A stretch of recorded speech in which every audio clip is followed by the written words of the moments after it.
All right. So as always, I'm just going to go over some kind of quickly how these Q&A calls goes. So if you have a question, you can just simply raise your hand. There's a button here on Zoom, super simple. And then when you ask your question, it would be great if you can just like be to the point, ask your question. A lot of people, want to tell a long story about like why they have this specific question, but it's not normally necessary. There's a lot of people who want to ask questions, so it's better just to ask it, get to the point, and then we can discuss it essentially. And there's more and more people joining this call as well. So there's always going to be somebody else who have a question. So it's great if we could just circle through as many questions as possible. And then if you have multiple questions, you can just raise your hand again, of course. And so obviously these calls are for having fun as well, but we want to focus on the business side of things first. So let's go over all of the questions first. And normally what happens at the end is that we have like a discussion regarding whatever pops up.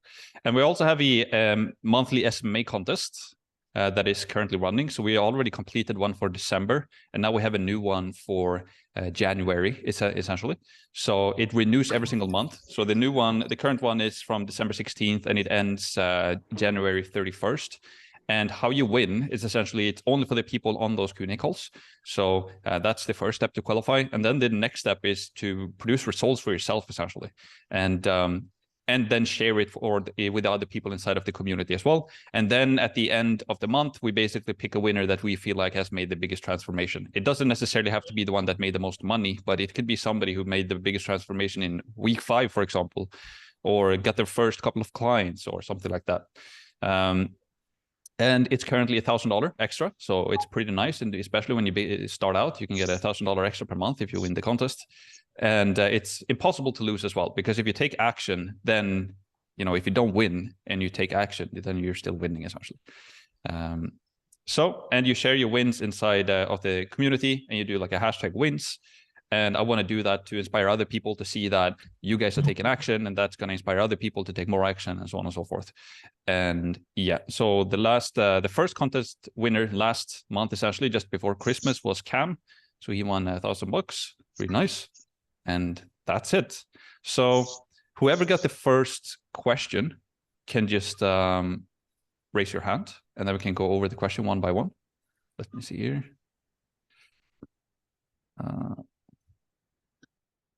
All right, Alex, let's do it. How you doing, Max? Very grateful for you and grateful to be on. Thank you very much. Yeah, likewise. Awesome to have you here. Appreciate to have you here. Where are you from, by the way? I'm from New York, and I live in Missouri now for my job. I work as a process engineer. Nice. So yeah, but and anyway, my question is, so I am starting out locally. So my niche is restaurants, and I have a couple of prospect meetings coming up, and I was wondering if you had any suggestions on how to adopt my strategies for in-person meetings. I feel like it'll be good to have that opportunity for more of like a personal bond, doing it in person, but I was wondering if you had any suggestions on that. Yeah, sure. That's awesome. Like I like to do it in person actually a bit more. It's a long time since I did it essentially, but like classic sales is that you have one meeting first. You basically just meet them and you collect the information, or like qualify them essentially, or you find a need. You basically ask them questions, what they're looking for. You can take a look around, just show them that you care essentially. And so that's the first step, just to meet them and collect that data. And classic sales, then you just go back and you prepare a presentation, and then you come back like next week or in a couple of days, and then you do the presentation. So it's like a two-step thing. Or you can do it in one session as well, so that you go and meet them. And when you do a personal meeting as well, it's more so as well that you can kind of get to know them personally. So that's why it's nice to have like two meetings. The first one, you can kind of touch each other and shake hands, they can see who you are, and you focus on them, what they're looking for. And then for the second meeting, it's more so like down to business. Here's a custom presentation for you guys. Here's how it works. Here's what it costs. And then I would just use the pitch deck in the course essentially. Okay. Yeah, that makes sense. Thank you. Yeah, cool. Let's hear. Did you say something, Alex, by the way? I didn't hear it at the end. Oh, no, I just said thank you. That makes sense. Okay, cool. Good stuff. Okay, Frederick, you're out walking. Yeah, exactly. I have a quick question. It's because I was here also last Q&A, and I talked about I want to do a home improvement business, and I've done some outreach and some market analysis in Denmark, but I also want to do it in US. So I'm both reaching out to Danish market, but also American market. So what is the best and cheapest way to call US markets, and how did you do it in the start when you were reaching out to roofing companies in the US, and what states are like the best? Yeah, so for home improvement, like using calls, either you can like utilize Twilio from like high level. I'm sure you can utilize that a lot. I haven't used that too much myself personally. I used the Skype number in the beginning a lot, and that is working really well, and it's super cheap as well. It costs like, you know, $10 a month, or like even less, $15 like a month. like $3 per me. Sorry? $3 per me, like $3 per month. Oh, $3 even. Yeah. Okay, it's even cheaper then. And then you can send text and everything. So Skype is really nice. I like that. Obviously, you can use Twilio. And then if you're only going to go for the Danish market, I think we talked about that last month, that they might not be looking for as many jobs because they have enough jobs, and might be the same thing in Scandinavia, right? So US might be a good thing. And it depends. Like there's a ton of different types of home improvement type of services, obviously, or kitchen or bathroom or whatever it might be. I really like, for roofing and solar, I really like, you know, Florida, Georgia, like South Carolina, those states. Also Texas is nice, but it's pretty competitive in like the DFW area. So I like Florida a lot. It has been a good state for me since I started, essentially. So I would start look there. Yeah. Also in the smaller state as well, because it's not as much competition, essentially. So yeah, that's what I would do. Sure thing. Thanks. Yeah, cool. You have good audio, by the way, for being outside. Good mic for some reason. Yeah. Okay, let's go with Dan.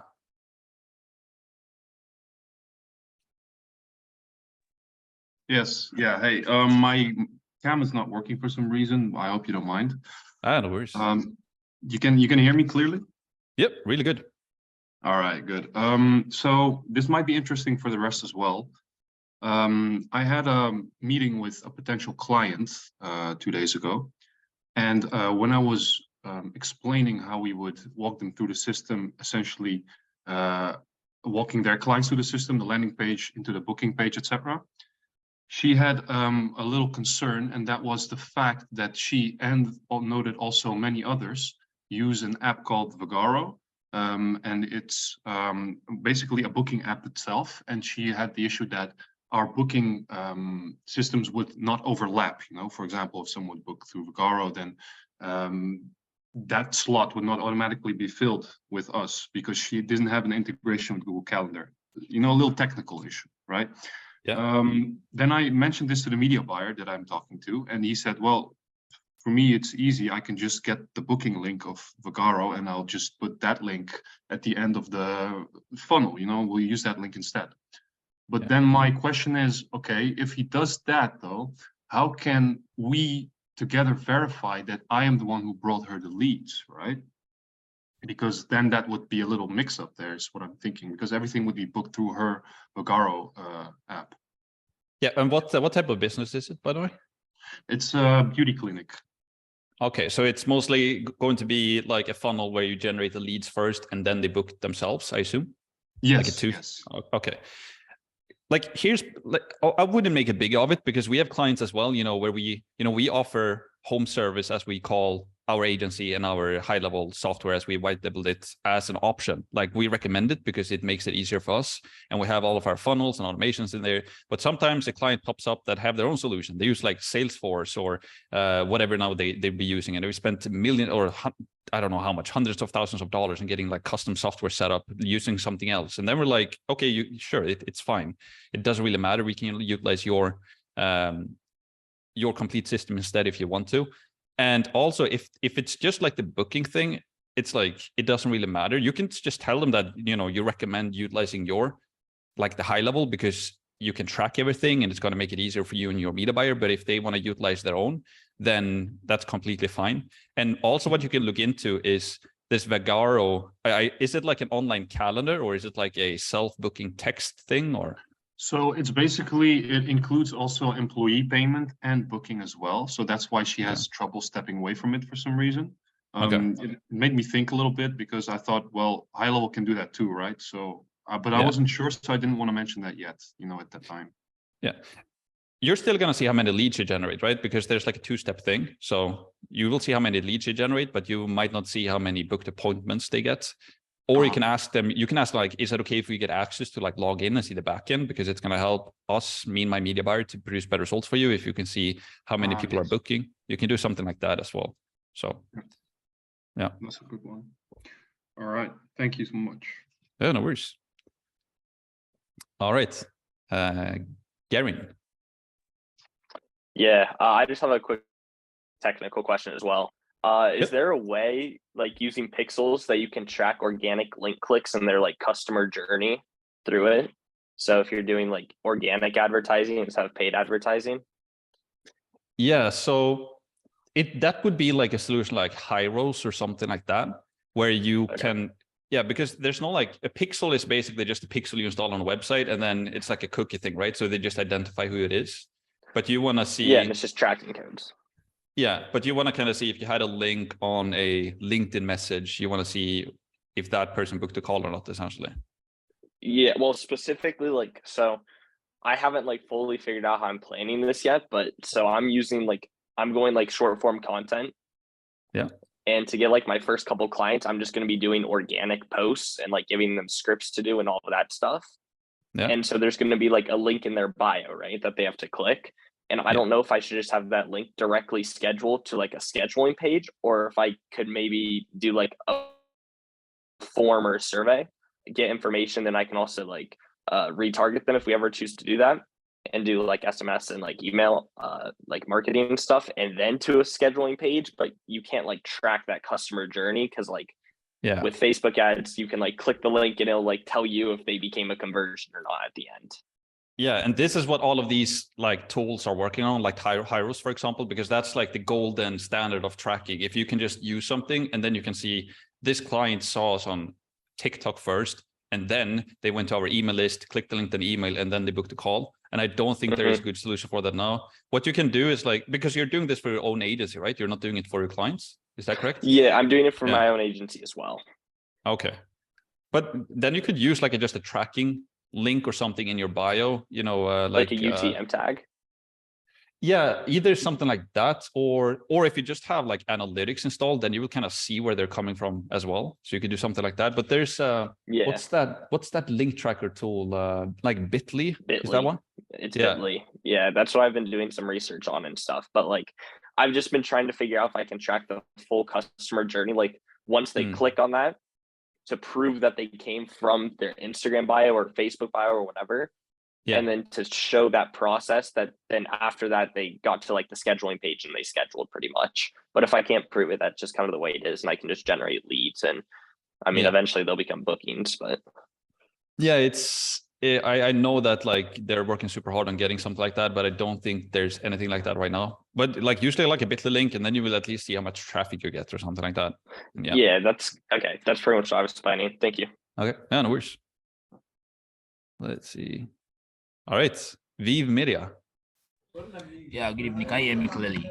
Yes. Now you turned your mic off though. Let's see. Oh, can you hear me now? Yes.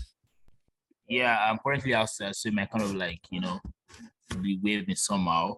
But yeah, my question is, I'm currently in Istanbul here in Turkey, and Stripe is not currently working here. And because I tried creating, they just keep blocking my account. So, but I have a virtual US account. I don't know if it's something I can use for my agency. Is that possible? Yeah, so I had an interview with Sean Clark, the co-founder high level, like last week on Thursday. And he said that like literally this quarter or this month, even, I think they're going to roll out more options to Stripe. So if Stripe not using for you right now, then they're coming new solutions like literally in a couple of weeks, I think, because it's a huge problem for them. People around the world that can't use Stripe. And yeah, so it's coming. Yeah. Okay, that's fine. Yeah. Thank you very much. No worries. All right, Harsh. Hey, Max, am I audible? Yes. How's it going? Yeah. So what I wanted to ask is that I know you can track like revenue in Go High Level with all of the leads coming in. But now that some money is going in, is coming in and going out, how do you track all of the expenses and stuff like that? Do you have a software or do you just use a sheet? You mean like in terms for like your like internal operations for your business essentially? Yeah, I mean, do Yeah. you use a software or just an Excel sheet or something? I just use it super simple. I just have an Excel sheet where I just track my expenses and my incomes month to month, essentially. And I'm also working with a coach with this, actually. That's called Andrew, and he's helping me with just getting the financials in place, but also the investments side of things in place. And this is something that I want to start to introduce a little bit more into the course as well later on, so that, you know, because the earlier you guys can get your financials right and start to invest long term, the better. Because I feel like it's a big problem of entrepreneurs that you start to make money, or at least it was for me, you start to make money and then you just have money in the bank. You don't know what to do with the money. So then you start to buy stupid stuff like cars or whatever it might be. So it's better to start to learn how to invest it. But yeah, just to answer your question, I have a super simple sheet, an Excel sheet, a Google sheet essentially, where I just track it. And that's a good idea. That might be something I can do a video about in the bonus module and just kind of share what it looks like. Yeah. If you guys want it. Yeah, I mean, yeah, that would actually be really great. Would help a lot of people. And yeah, that was my question. That's it. Cool. Thank you. Yeah, because like the business is very simple, right? Like when you run social media marketing agency, you don't have too many expenses. When you look at your bank account, it's pretty much, it's not like you're a restaurant where you're buying a ton of food or wines or stuff that to keep track of. It's basically your ad spend, your softwares, and if you hire a contractor, and then the rest is profit essentially.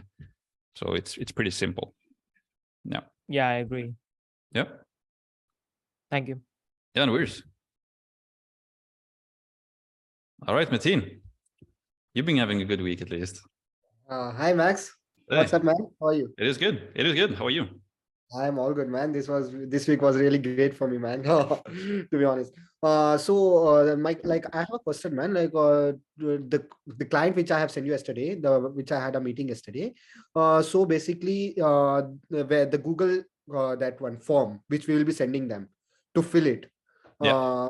So in that you have that website username and password, right? They need to fill that.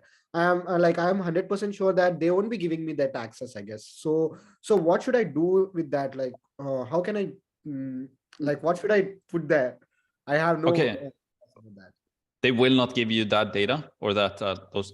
I am 100% sure because they are really a good one, and I'm sure that they won't be giving us that access, their username and password for the website and all. Okay. Have you asked them, or do you just know that they will not do it?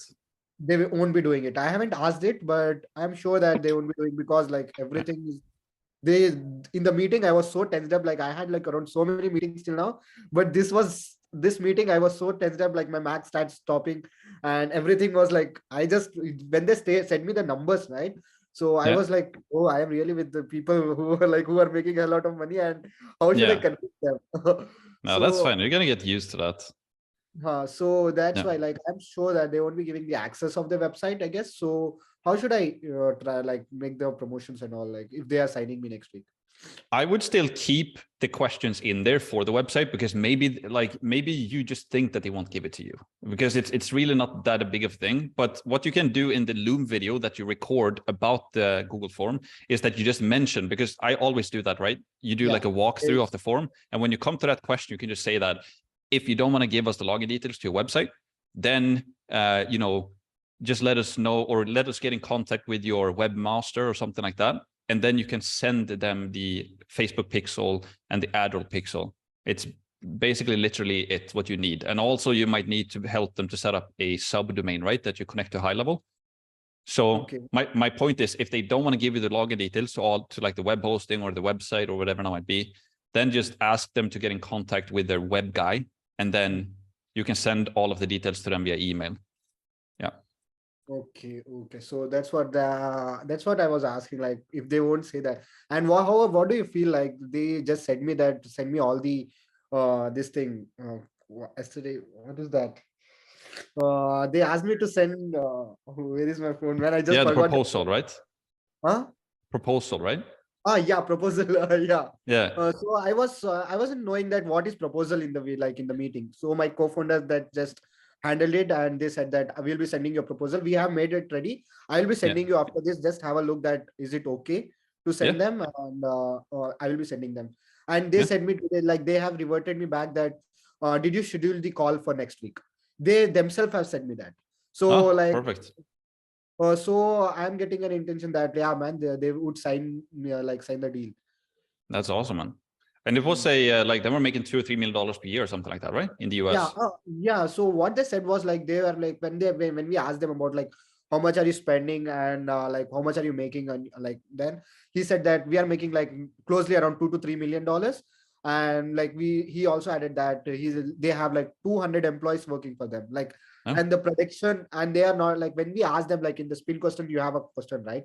Like what makes you special like from others. So what they said was like we don't buy this thing like things from everywhere out there. They do the production by themselves, like they don't go like so they said that, and they said that we have around 200 people working for us. And he just brought his like CMO also on the call, and he was like much interested, but the guy, like the director, was like around 60 years, I guess. Like he was a little bit old, and he was literally funny, like he was just saying that, oh, am I coming on a TV or something, because my co-founder was having a mic and all this setup, right? So he said that, am I coming on a show or somewhere? Oh, that's good, man. Like I can hear that you're excited, and that's a good business. And where in the US are they, by the way? Like Florida or something, or Texas, or New York City. New York, yeah, that's a good state for roofing, right? You're doing roofing as well? No. Home improvement. Home improvement, yeah. You know, I have so many niches in my head. I'm forgetting. Yeah, but that's good. Yeah, congratulations. Let us know how it goes. Yeah, sure, man. Okay, that was my question, bro. Okay, that's it. Thanks, man. Thanks a lot for that. Yeah, no worries. All right, Mod. I'm Max. Hey, how's it going? It's Mohammed. Good. Mohammed, yeah. You corrected me last week as well, I remember. No worries. So, how are you doing, man? It is good. How are you? Yeah, I'm good.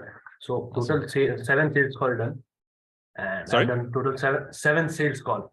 Awesome, man. Last week? And yeah, this week till now. And I have 2 more on Saturday. Awesome. And like 4 follow-up books for like 3 follow-up book for next week, and 1 for like another week after 2 weeks, and 1 lost, like he's like not ready to buy, just and 2 clients didn't show up, like, and the one is very interested, and he was ready. I proposed him my price retainer and all this stuff, but he was ready. He said send a contract and invoice, I'm going to take care of it, and I booked the scheduling call and all this stuff. But yesterday, but I haven't got anything like from him till now. He's not responding to me. Yeah, I would just I would just be on him more. Do you have his phone number as well, so you can call him directly? No, I don't have. I have just like I've met with him on Facebook, so I don't have the number. How did you generate those calls, by the way? Did it do organic or? Yes, organics. Reach out on Facebook, or did you call them, or Facebook, IG? Yeah, that's good. Yeah. Awesome. Yeah, so, like, is that your question? Kind of like what to do, or did you have any? Yeah. Anything? What type of follow-ups should I like send to them? Send to him? Yeah. I would just do, I don't know if you do that already, but like you just do simple, like in the sales sheet, you know, that we have in the course where you track your sales calls, essentially. Just make sure that you follow up with them. And also in the message, be just very friendly, but do the messages very short and to the point. And if you can throw in some scarcity and some urgency as well, you know, that you're talking with a competitor, it can be, you know, as I talk about in the course, and sometimes you don't want to do that too early. You don't want to lie, obviously, about stuff, but just be on him and send him messages and messages, because you've talked to him, and until he tells you no, you can just follow up with him multiple times. And yeah, so because the truth is he might just be busy, that something else showed up, and yeah, so yeah. Also, I have one more question. Like the question is, when I go up on the sales call and when I share the presentation and all this stuff, most of the time they know like what's going to happen, what the process is, like Facebook ads, funnel, scheduling, sales. Yeah. Like so they say like like one of the client, he was spending around $5,000 on ads with another agency. So he want to switch. He has some problem with them. Like, so whatever he like, whatever I promised, like 30 to 50 leads, and he was getting that also. But what should I do? Like, yeah, the question is like, how to handle this? Like they say, I know this. This is what everyone is doing. What's different? Yeah, it's like an objection why you're different, essentially. Yeah. Yes. Because like everything, the same thing is they know what's happening, how this works. Yeah. And what niche are you in, by the way? Solar. Okay, cool. Yeah. That's a good niche, and not everybody that you talk to are going to be like that, because we have a lot of sales calls with roofing and solar companies, and not all of them are like super technical and on the point. They kind of know how digital marketing works, but often when we present our, like how we do it, exactly as I share in the course, it's very rarely that they're like, or I actually had a call that I recorded last week that they knew everything. They were actually media buyers themselves, and now they went into roofing. And when that happens, I normally just I go through the presentation pretty quickly, because they already know how it works. And then it becomes more technical questions, what are you doing differently? You can talk about the ads, you can talk about the targeting, you can talk about that you're an SMMA, that you're only helping solar companies with Facebook ads. That's a big perk. And also over time, as you get more clients and as you get more results, that's a big thing that will direct into your agency as well, if you have testimonials and so on and so forth. So yeah. Cool. Makes sense. Yeah. Also, just one more thing, just a short answer. Like, I have talked to many solar consultants. So they say, I don't want to do on a retainer basis. Send me leads, we'll split the commission. Yeah. So I don't like that model. I'm sure I don't like the model because I've never done that model, essentially. I just do retainer and that's it. And that's what I've been doing since I started. But I know for a fact there's a lot of people making a lot of money with that model. The only question becomes like, are you going to pay per lead or per appointment? Or are you going to get a commission per sale? And the problem with getting a commission per sale is that you can't really track the sale. You just have to trust them, because you don't have access to their books. And I've never done the math on like cost per lead or cost per appointment or how that's going to work. But also, normally when you talk to businesses making a little bit more money, like $2 or $3 million per year, and they're established, they don't really care if it's a retainer normally. If it's a smaller business, But yeah, it might be an opportunity there still, though. If you give it some thought and kind of crunch some numbers and see how it would work. Because I know for a fact, like we had a client last year, it went from like 15 or 20 to like $30 million, and we have a flat fee. And if I were getting commission on their sales, I would be making a lot more money from the client. And they, so yeah. Got you. Thanks. No worries. Thanks, man. Bye. Yeah, nice talk. All right, Lucent. Hey, so I just started booking some meetings, but I know you're in the home improvement niche, like home service niche, but I'm kind of struggling with like kind of getting together my offer. Like, I'm not sure if I should be doing like, because I know people are doing like pay per appointment or something like that. I'm not sure like what my guarantee should be. Great question. If I started out from the beginning, I wouldn't do like a cost per lead or cost per appointment. Literally what I would do is that I would do a lower monthly fee, but not lower than $2,000. So I would only help companies making, let's say I'm helping roofing solar. I don't know what you're helping. You have a cap that they're making at least $1 million per year, or whatever dollar amount that is. You want to make sure that they're established business, essentially, that they're already making sales, they know how to do sales, and so on and so forth. So target those customers who are already established. Then I would do a lower fee, or lower, like $2,000 per month, maybe even going down to like $1,875 per month or something like that. But I don't really like that. I think $2,000 is the minimum. And then what you can do is do like the ROI guarantee. And then in the beginning, you can offer them to like test your service for free, like a 14-day free trial or something like that. So that, you help them, you show them the system. You can do that in the beginning for a couple of people. You sign the contract where that is in there, and you do like a 14-day free trial. If they like it, you continue. Then it's like no risk at all. And then, or something like that, or like 50% off for the first month or something like that. Yeah. Yeah. Well, I'm in the kitchen and bath remodeling niche. What do you think about getting paid just after you deliver the results you said you were going to? No, I don't like that. I like to find, like, you sign the contract, you get the first payment, and then you get to work essentially. Or you sign the contract, do a 14-day free trial, get paid, and then continue the work. So yeah. So yeah, just another quick question. Like, Yeah. I know you're in the home improvement niche and stuff like that. Maybe do you know anything like about the kitchen remodeling niche? Like, if you know, like, a certain amount of projects would be like the standard, you know, like how much would they take on every month? Oh, you mean kind of how much they earn per month? No, like, because I don't know a lot of like kitchen and bath remodeling niches, people who are doing it. So I don't know like their typical like guarantee, like maybe it's 3 projects per month or something like that. Like, you mean if you're going to utilize anything in your messaging where you say you can guarantee like X amount of appointments or X amount of, yeah. I wouldn't use that at all in your messaging, truth be told. Actually, okay. I would just focus more so on that you have like a good system to help them to generate leads and book appointments, kind of how I do in the pitch deck. And then how you learn more from your niche is just to talk into your niche. So just try to get more sales calls.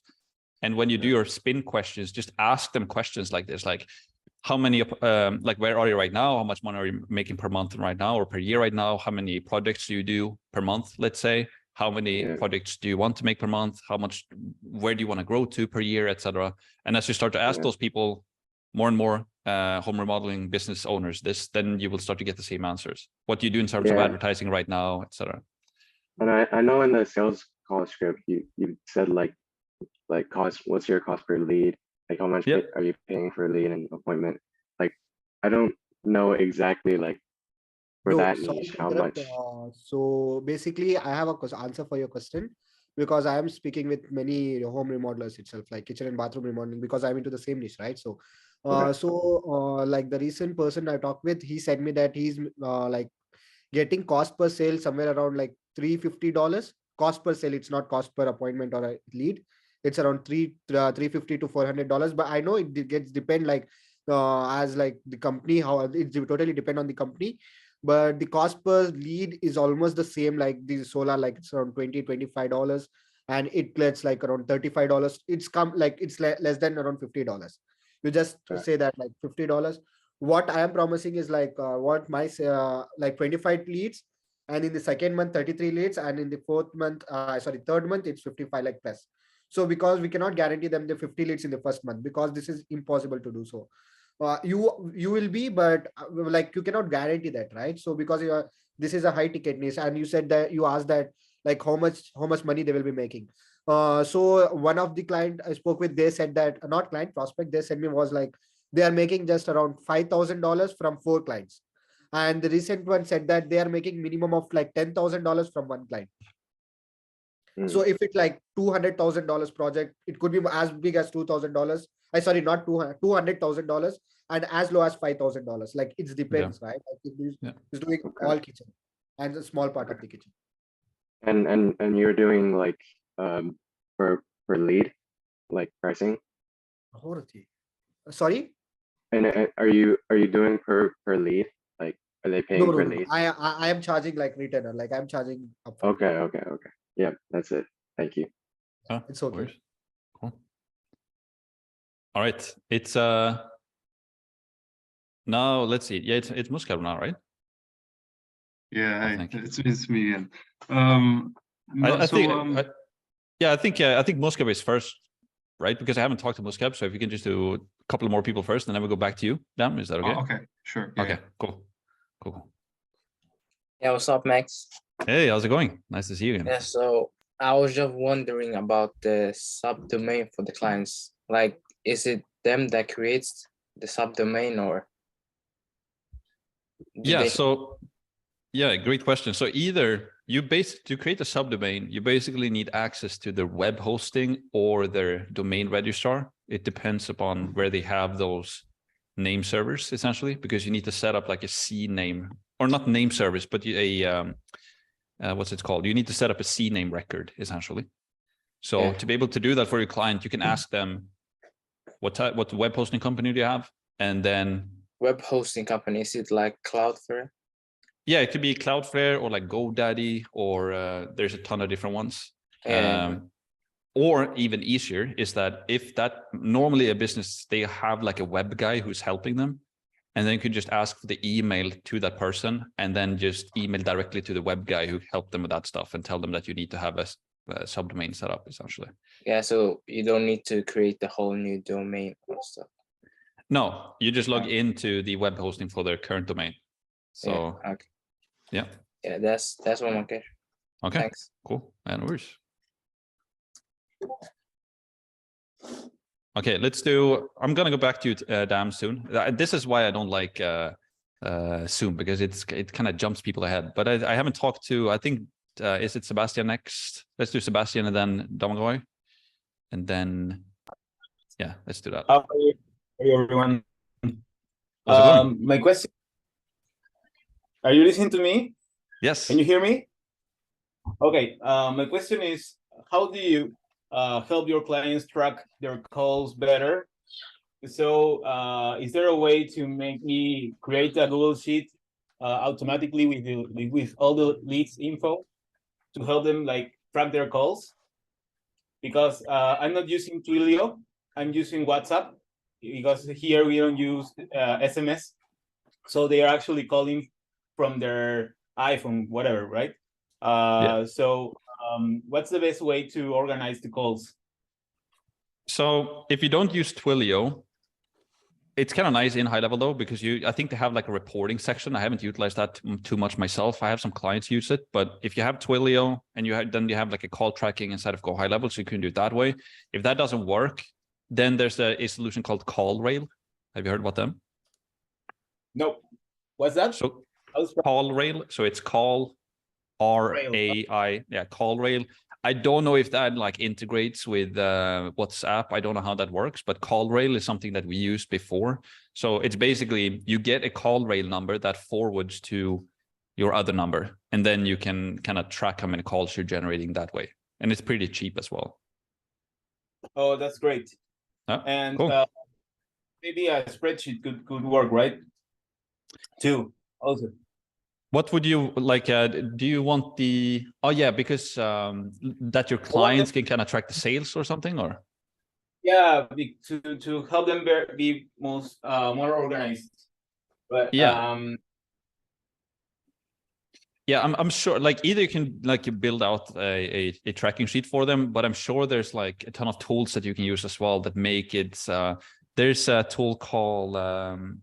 Is it like close.io or something like that? I don't, something like that. I have never used it myself, but I'm sure there's like softwares that you can use as well that just make this look better and all of that. But using like a tracking tool and a sheet is like, you know, if it's just for one person, yeah. Gotcha. Thank you. Yeah. And I had hey, Sebastian. Harsh, are you here? Yeah. So I think I might have something for you. So you're looking for the WhatsApp platform, right? To help with your marketing and stuff like that. Instead of SMS, I use WhatsApp in high level. And for calling, my clients usually just call like a normal regular phone call, right? They don't use WhatsApp to make the calls. But if there is another way to track it, can you tell me something about? Yeah. So I know about a software. It's called aisensi.com. So I think that might help you. It's all like marketing related to just for WhatsApp. Yeah. So it's really great. A lot of my friends use that. You could check that out. Great. Can you DM me the software, please? Yeah. It's aisensi.com. I'll just write it in the chat and DM you. All right. Thank you. Nice. No Thanks, worries. Harsh. All right. Let's continue to Croatia. Yeah. Hi, Max. How's it going? Well, pretty well this week, especially. Yeah, so I have two questions. First one is like, once I sign my client, basically, I called a lot of people again, and some of them said like, yes, we can do that. We can schedule a meeting, and basically, I found out that they are really like not the best leads for me, and not the best clients, especially. And like, how can I cancel them at the end, like on the meeting? I want to learn how to basically communicate and how to do meetings, but at the same time, I don't want to waste time, basically, because I know they're not that great, or the clients, right? So how to do that?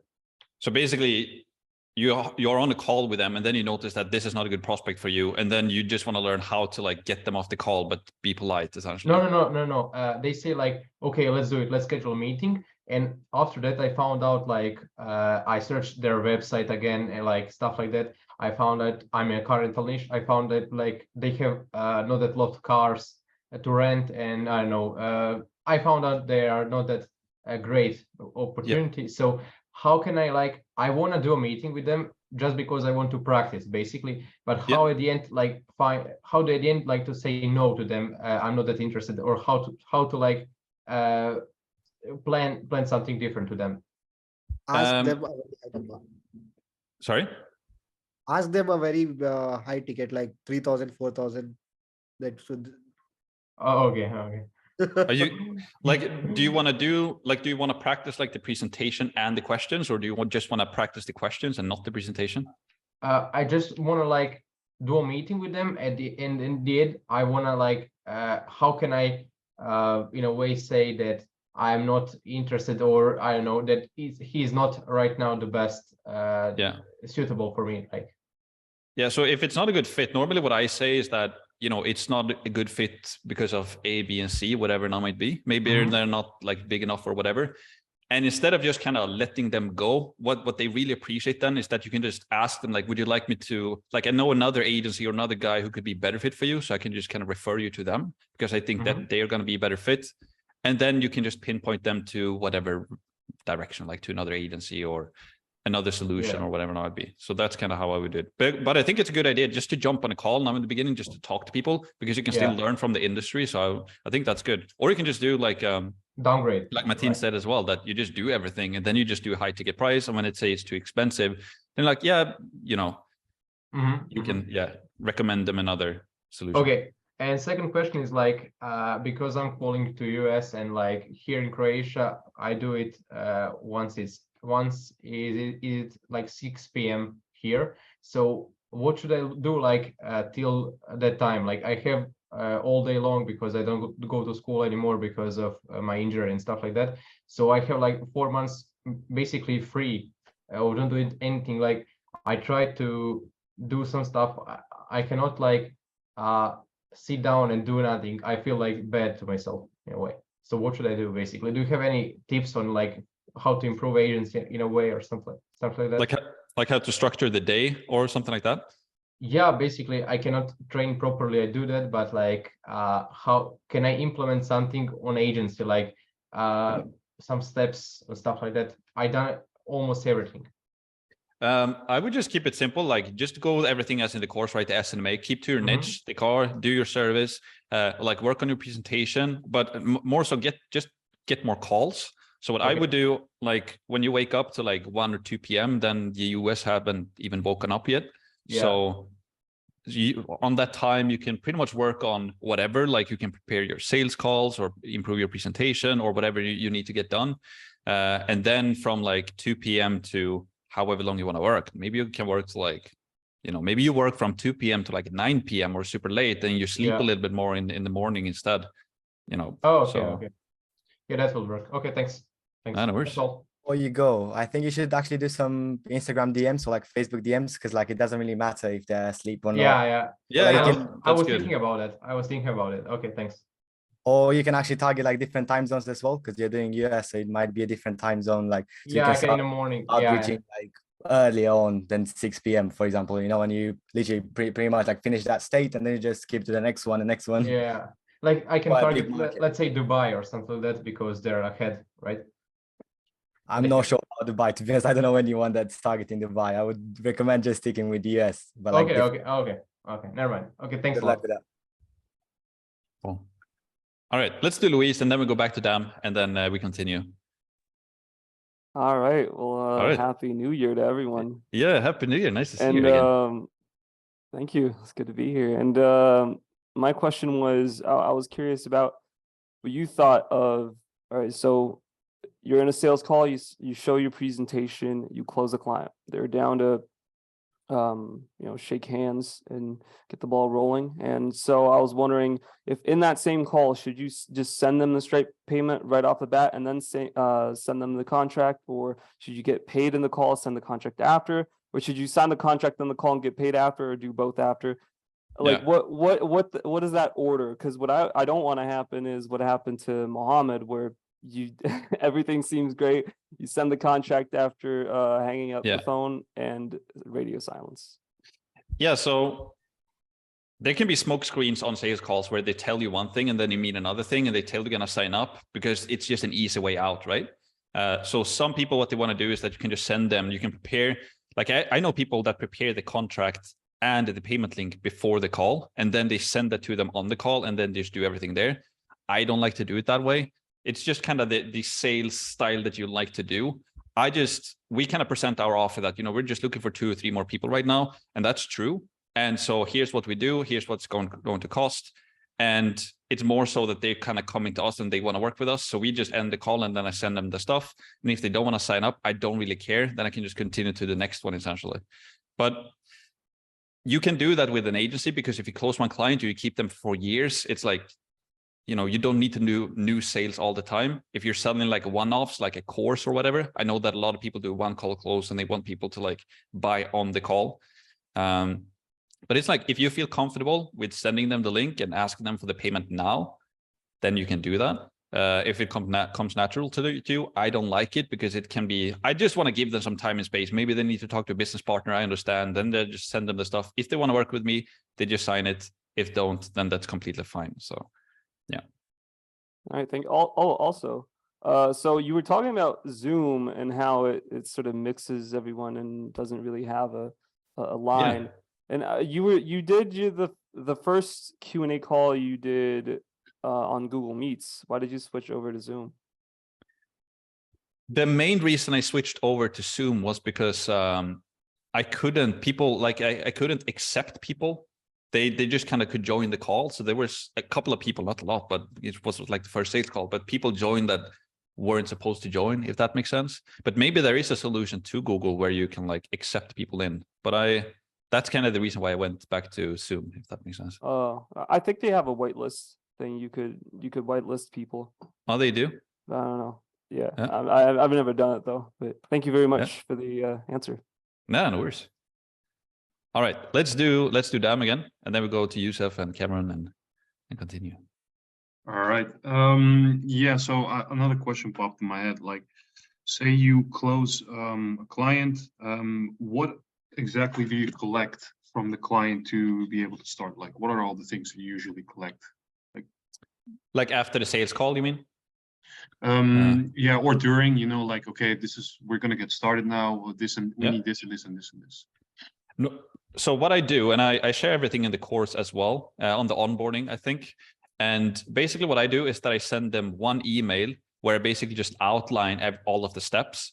So step number 1 is that they sign the contract, and they get the contract from HelloSign or DropSign or whatever it's called right now, since Dropbox bought it. But they sign the contract, they complete the payment link, and then step 3 is like once we receive the payment and the contract, then we will get started with the onboarding essentially. So you send that email, you get the contract, you get the payment. Once that is done, you send them the onboarding email, and I have a template for that as well. And then it's just a link to a Google form essentially that they fill out. So they fill out a couple of questions like name, email, phone number, address. We ask them about their offer, access to the website and all of this stuff. And then at the end of that form, there's also a link to book the onboarding call. So they fill that out. At the end, they book the onboarding call. And then on the onboarding call, you basically set up you help them and walk them through to set up, if you use Facebook, the Facebook Business Manager, you help them to log in to go high level. and all of that stuff essentially. So that's basically the process. Okay, and another like little technical question, that is, when I add, it's a video thing. Well, you recommended Loom, right? And I use Loom as well to send you the video review, for example, but also to make the intro video for my website. But I'm having trouble like linking it directly. So what I did is just literally upload it to YouTube. But I don't know if you have another way of, you know, making Loom links accessible to the website template. Yeah, they have when you record a Loom video, and I don't know, in the top right corner is a share or something like that. They have a thing where you get the code essentially. So you get the code, and then in your funnel you just do like a HTML thing, and then you can just copy paste the code in there, and yeah. Yeah, the HTML5 option. Yeah, I remember that one. But that didn't work for me, so I must have missed the code then. Yeah, take the code, and then on inside of the funnel, make sure that you don't use like a text box, but they have a specific drag and drop box that is called HTML or something like that. And then you paste the code in there, and then it should work. Okay. Yeah. All right. Yeah. Thank you. That works. Also, it can be called empt code, something like this. Embedded. Embedded. Yeah. Yeah, embedded. Yeah, that's the word. Yeah. Thanks. All right, Yusuf. Oh, hello everyone. It's my first time attending. Yeah, awesome. Welcome. Nice to have you here. Thank you, thank you. So where are you from, by the way? I am originally from Morocco, but I live in France. Cool. Nice. Yeah. So my question is, so I'm in the boating licenses niche, and my question is, so boating license is something that a little bit hard to sell. So I am thinking about what is that license? Boating license. It's actually like driving license for boats. Okay, got you. So it's something people buy for pleasure, for vacation, and all that, and it's pretty expensive, like $400. Yep. So, and I'm thinking for my offer, I'm thinking of delivering a guarantee, like 10 minimum 10 sales. And since it's something complicated to sell, I don't think that I can convert all the leads by myself.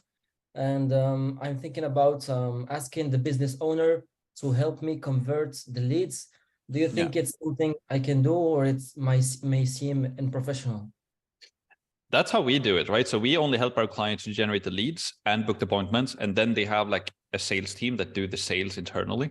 So, but I know that some people like help their clients to actually do the sales as well. I think Cam, for example, or maybe not, I'm not sure, but I think some people inside of the course actually help their clients to do the sales as well. But that's not normally what you do as a marketing agency. Yeah, you help them to.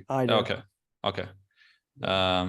But normally we generate leads and booked appointments essentially. But so and sometimes your clients actually prefer to do it that way, because they don't want, like in roofing, for example, they don't want me to do the sales for them because it's in home and stuff like that. So, so I would ask your client what they would, if they want help with doing sales, or if they want to do it themselves. Yeah. Yeah. Okay.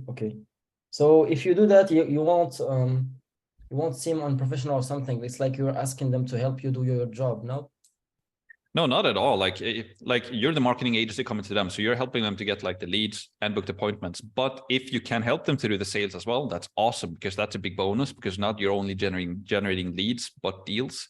But then again, some businesses don't want the marketing agency to do the sales. They want to do it themselves. So yeah.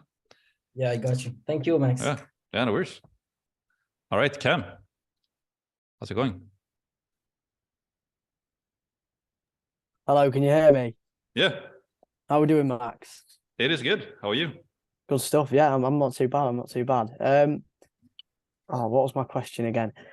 My question was, in regards to having like, someone who's going to, because obviously, as you were just talking about it, I'm like calling all the leads for my clients and things.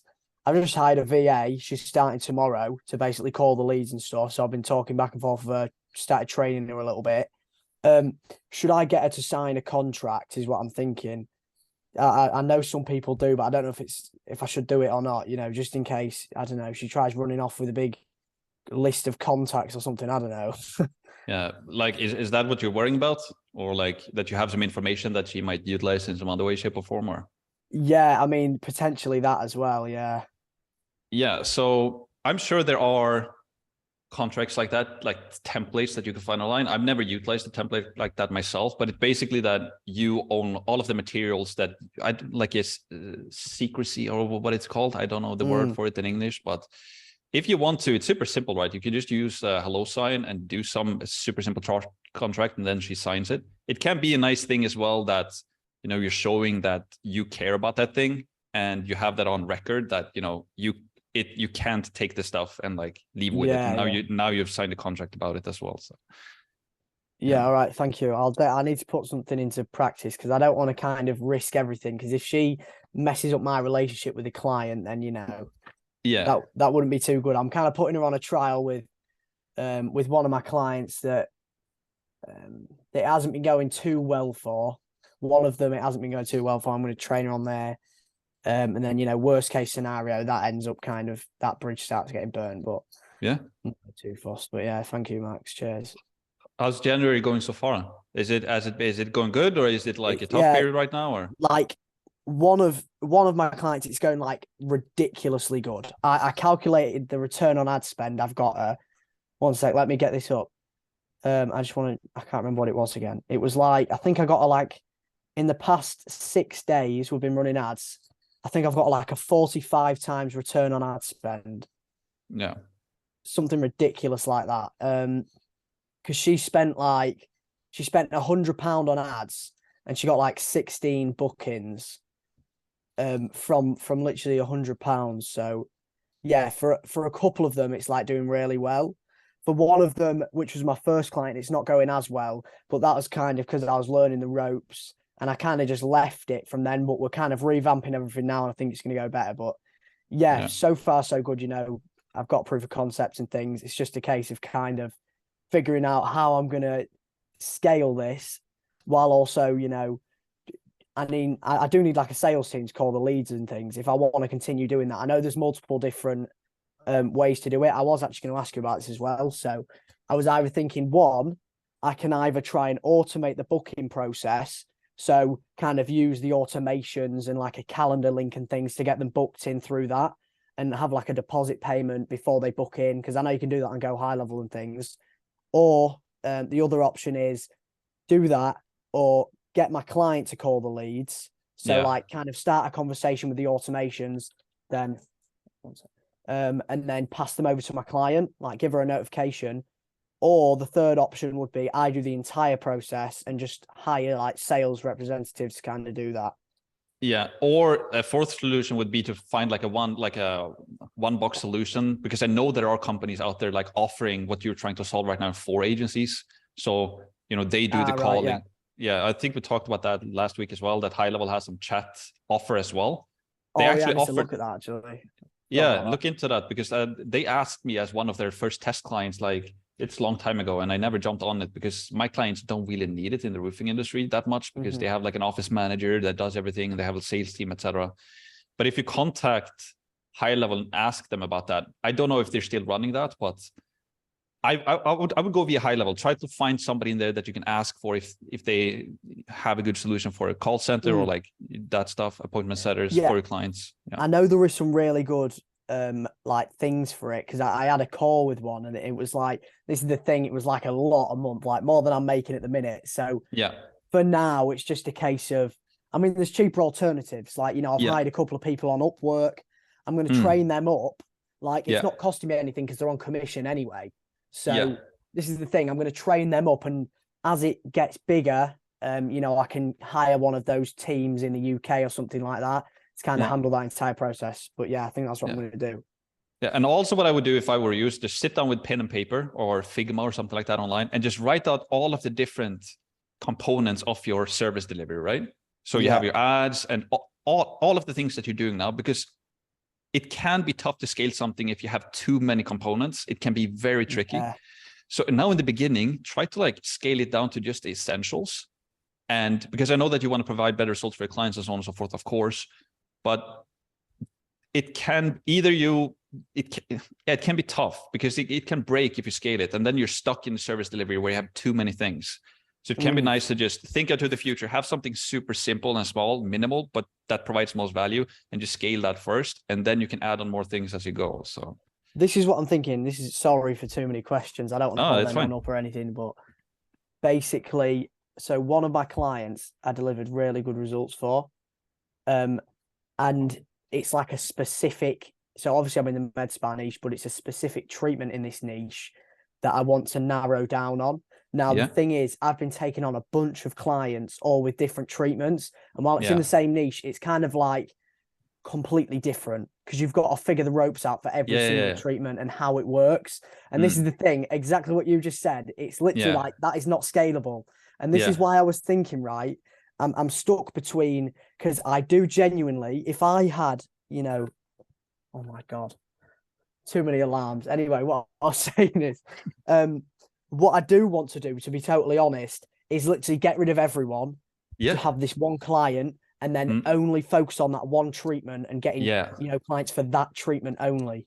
Yes, because figure out the most profitable one and the easiest one. And then also you want to find the treatment that people mostly want to scale because it's the most profitable for them. So if you can, you know, they want to scale that one, it's good for them because it generates a lot of money. And also if you only do that treatment, you will be the specialist that only generates those treatments, which is going to increase your value even more. Exactly. And then once you figure that out, your service delivery is super simple because now you can just copy paste it to new clients instead of you having to figure it out all the time. So do you think, right, because I don't know how the best way to go about this is, because this is the thing. I've got like, I mean, definitely by the end of Jan, I'll have like 10 clients running ads, all for different treatments, all for different treatments. And that's the thing. Like, I don't know what to do about that. And because obviously this treatment that I'm thinking about, it's stressful, right? Like, it's stressful now. Yes, it's like, it is.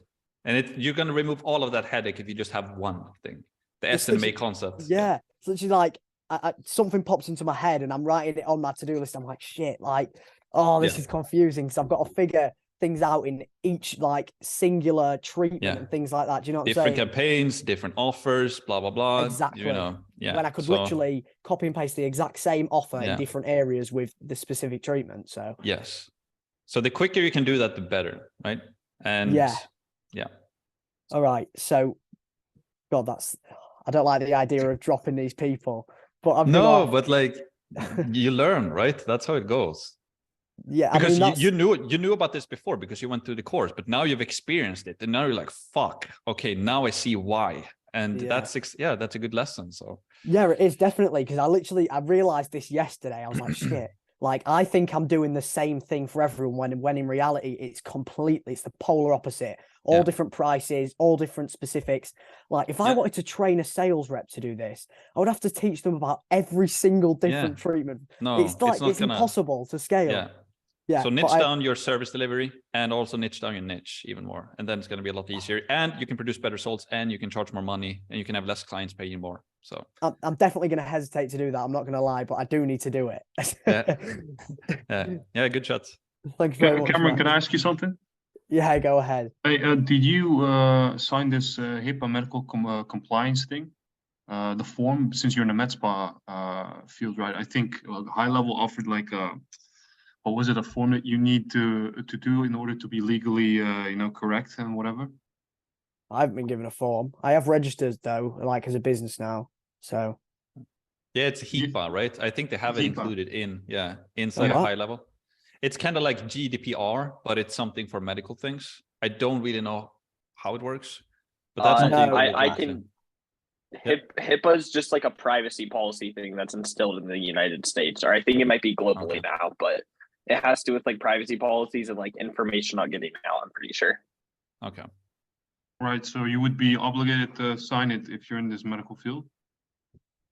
Right. I did not know that. Where do I find this form? If you go to the integrations under High Level, there's a HIPAA thing, or you can just Google it. I think it's HIIPA or something like that. And what is it? A form? Did you say? Yeah, exactly.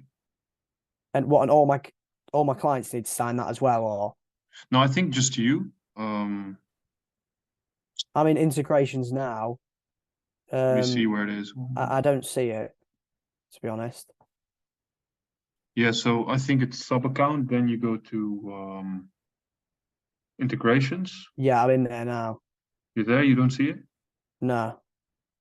Do some digging, Cam, and we can circle back to it, or like All just right. Google it. Yeah, I'm yeah. sure it's pretty I'll, simple. I'll type it for you in the chat. Okay. Okay. We Thank can you. continue there, so the rest Right. can. Appreciate the answer as well, Max. Yeah. Thank you. No. Robert, how's it going? Not too bad. How are you? It is good. It is good. Had 2 meetings today after Good stuff. after work. Nice. Literally with like 30 messages sent. Quite shocking, but anyway. Yeah, that's good.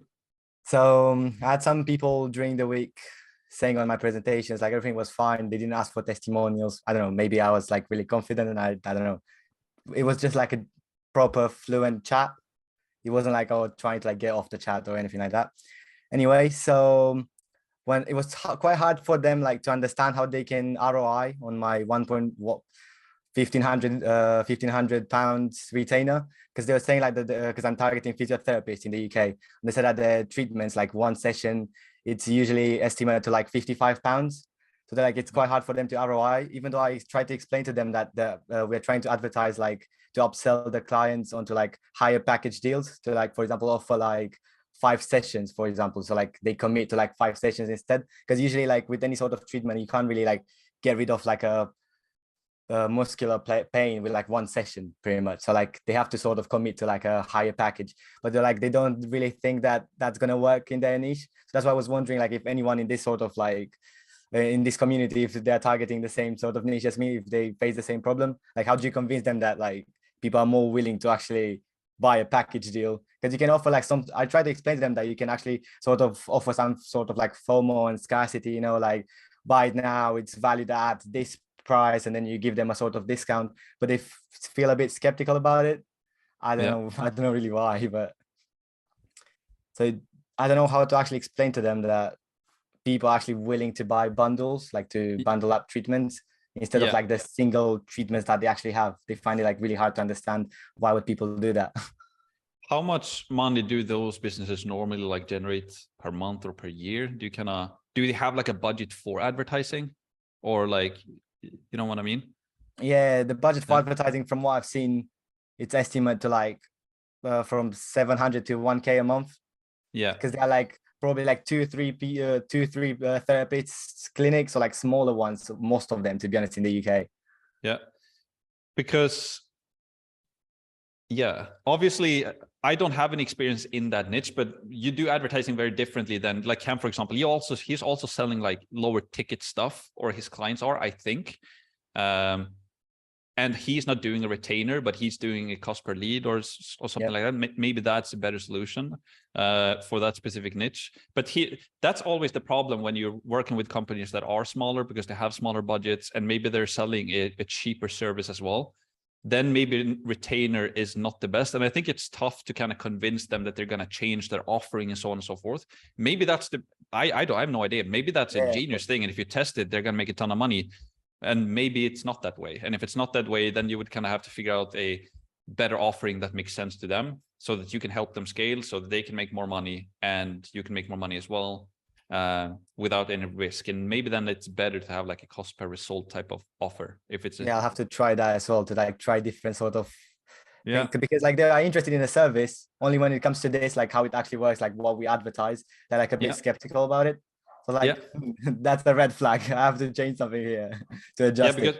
Because Cam has I don't think his client is spending a ton of money on ads, but they're getting leads for like £2 or like super cheap. So they're getting a lot of leads coming in. So maybe you can do an offer where you don't have a retainer, but you have a requirement on the ad spend per month that you're going to handle. So maybe you want them to spend at least like $1,000 or $1,500 per month or something like that. And then you take a fee per, I don't know, per appointment, or per sale is tricky because you don't have access to the books, but maybe that's better. Yeah. I thought that maybe they're finding it overwhelming because they're quite small clinics, usually like only 1, 2, 3 therapists. They don't have like many locations or anything. So probably that's why they're quite like scared of getting out of their comfort zone. They're like, oh, how is this going to work? Like I'm only like sticking up to like this sort of method. Yeah. Anyway, thanks a lot, Max, for your help. No worries. Alternatively, I'm just throwing it out there as well. Like an alternative offer, if you have multiple smaller businesses, is that you go like the SaaS route, that you're only selling them the software and you help them to set up like a retargeting campaign. So they pay you just for the software and you help them to set up a retargeting campaign, and they pay you, I don't know, $500 per month or something like that, and then you sell it to more people. Like that could be a route to go as well. Potentially. I think that's easily scalable as well, to be honest. I did not think about that. Thanks a lot. Yeah, no worries. All right, Frederick, you're back home? Yeah, I'm back from the my mom is also talking in the room.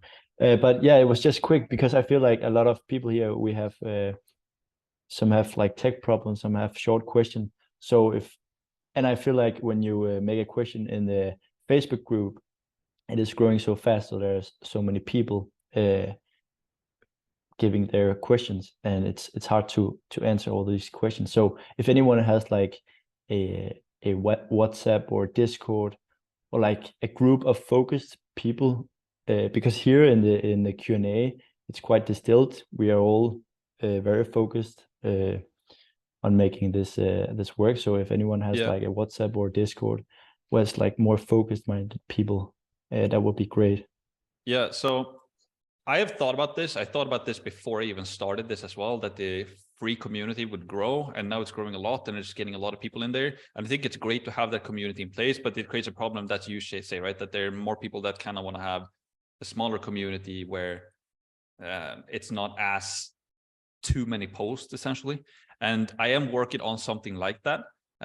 That I will fix. It's just that the timing have to be right, because I don't want to introduce like 2 communities too quickly, because then people don't know where to go. But I am working on it, and then in the meantime, obviously, I cannot stop you guys from like creating your own small communities and do whatever you want. Obviously, it's just that in the community group. Since there's like, I don't want people to have multiple different promotions, like have like different Discords group or whatever. Or like people posting about it is what I'm saying, but I can't stop you guys from creating your own small communities. Like, so if anybody in here like has a Discord or want to share it with others that you can jump on, I think that would be awesome. But also I'm working on a solution to kind of streamline it so that everybody gets into the same place instead of having multiple ones essentially. But it's a great idea. Yeah, I think we, the guys that we are in the calls, Q&A calls, we can make our Discord group. So yeah, we are more advanced from the others. So yes, we're gonna have our own group. Yeah. If you guys want it, if it's something that you guys want, then maybe we should do it. Yeah, I think it could be nice. Yeah. I see someone already sent the Discord link in the chat. Yeah, I do have a small right now. That is playing. It's real small, but it's like for people like us, right? A little bit more advanced. We share good stuff there. Cool. Is that not an issue? Not trying to spam. No, that's good. Good stuff. No, I've been having a lot of people ask about Discords. In the beginning, I was like, "No, let's just keep it into Facebook." Now, like, there's a lot of people joining, so I think it's good to have. And I'm working on a solution as well. So it's cool. All right. Who I have not talked to? Yeah, like Joe and I haven't talked to. Thank you for last week, man. Oh yeah, thanks to you, man. I was in a call with a client, that's why I joined a bit later, but it's all good. Actually, I had the question. I applied for the SSA mode also because of your video and some features like that it helps you. But I'm gonna put you. I'm gonna insert the image on the chat if that's okay for you, Max. Yeah. Because I still have this problem. I don't know if for you it's the same, but it's with the basically when you create a sub account for a new client in that case, right? But even with the SaaS mode, it's like I confirm that they can pay, but it's still with like my domain, you know. It's, Yeah. So what we do is that we have. I don't want my clients to use my tracking domain as I use my own agency, because I basically have a separate tracking domain for my clients, if that makes sense. And this is like a set it and forget it thing. And this is something that I did years ago when I signed up to high level. So I don't remember exactly, but it's pretty simple. And I know that in the help documents, or if you just go to like if you're under the agency view, when you go to the Mailgun instructions, you can add a new domain there. Or if you do it, I think you do it instead of Mailgun actually, now that I think about it. So you log into your mail account and there you can add another domain. And once you do that, it will show up under high level. And then you can select like the default tracking domain for your agency and then the default one for all of your clients. Yeah. Oh, okay. That's awesome. Well, you solved my question. So thank you for that.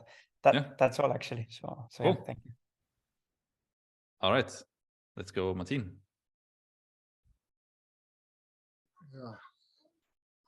Hey Max.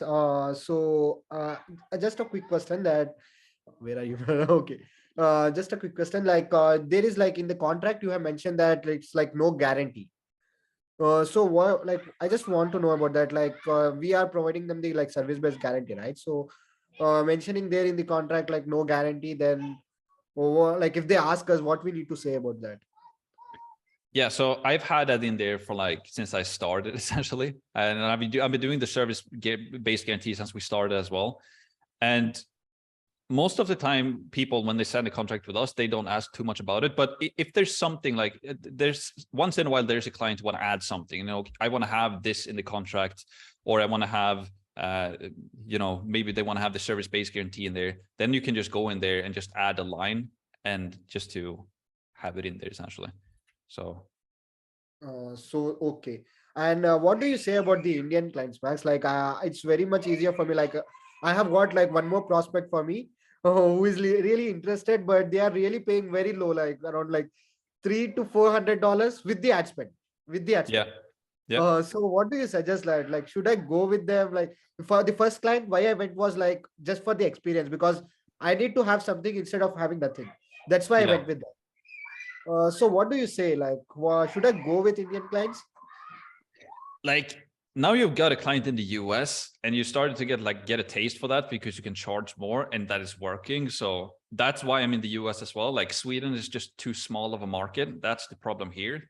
And so I just like the US market better. And now you've even started like you're super close to get a client there. So yeah, if that works, I would just focus on the US. If that pays better and it's better clients with more money, then just focus on that essentially is what I would do. So shall I leave Indians? Like leave Indian clients? It's just that I would just set a standard for what type of client you want. You know, that maybe they're making X amount of dollars per year or whatever it might be. And if that's not possible in India, or maybe there's very few of them or like too big like corporations or whatever it might be, then maybe it's just smarter for you to focus on the US for now. Okay. Yeah. Because for me to get Indian clients is very much easier because I am from India, right? So that's why. And like or you can have like a SaaS offer for them. So you have like a lower ticket offer that you sell to the Indian people, where you have like the SaaS and you help them with a retargeting campaign or something like that, and you charge maybe $300 per month for that, and you sell that to a lot of people. That could be very profitable as well. So okay. And one more thing, like there are many people like from India who is coming to me like as you're like my post is like getting like a lot of likes in the group. So they are the people what are they coming into my DMs and asking me for like give me your media buyer, like who is your media buyer, please. So what should I like? Should I give them? Like I am totally confused. Like the people of my niche are coming to me and please they are saying that, requesting me that please give me the details of your media buyer, and I would really appreciate that. Start a YouTube channel, man, where you share stuff with people and you send them the YouTube videos, because then you can start to grow if you want to do that, of course. But if a lot of people are coming to you asking for stuff, just record videos to them. That could actually be very smart. Okay. So this is the final question. So like the client the Monday, so next week, so they said that they will be booking a call, right? So if they start working with us, like how can I give them the good result? Like my media buyer is like saying he can bring the good results, but like even I need to be sure that he will be bringing. So is there any suggestion from you that if you're doing this, it would be really great for this market, like from the New York market? Like how to produce better results faster. Yeah. It just goes back to kind of what we talked about, Cam, you know, that you have one niche that you help with one service. And as you get more clients, it's basically just copy paste. So let's say you focus on the US market and home remodeling companies. It's right. Yeah. and you just get your first client, get your second and your third client, and over time you're going to become more confident because you learn how to improve the results better, essentially. Can we get them the results? Like, are you sure that if he's a good media buyer, I have till now I have like the concept that can we give them the results, because we are promising them like we are giving them 33, 25 leads. But in the back of my mind that I am not sure that will we really able to give them what we are promising. I never guarantee any type of leads or amount of appointments or anything like that. But now you've done it, so test it out, see how it works, right? And if it doesn't work, then you just don't continue doing it, essentially. Yeah, because the person who like the meeting went there, right? I think so. They will be not keeping a hope on us, but they are just giving a try. That's it. Because the way they talk me, right? They are just giving a try. That's it. So I want to give them the results.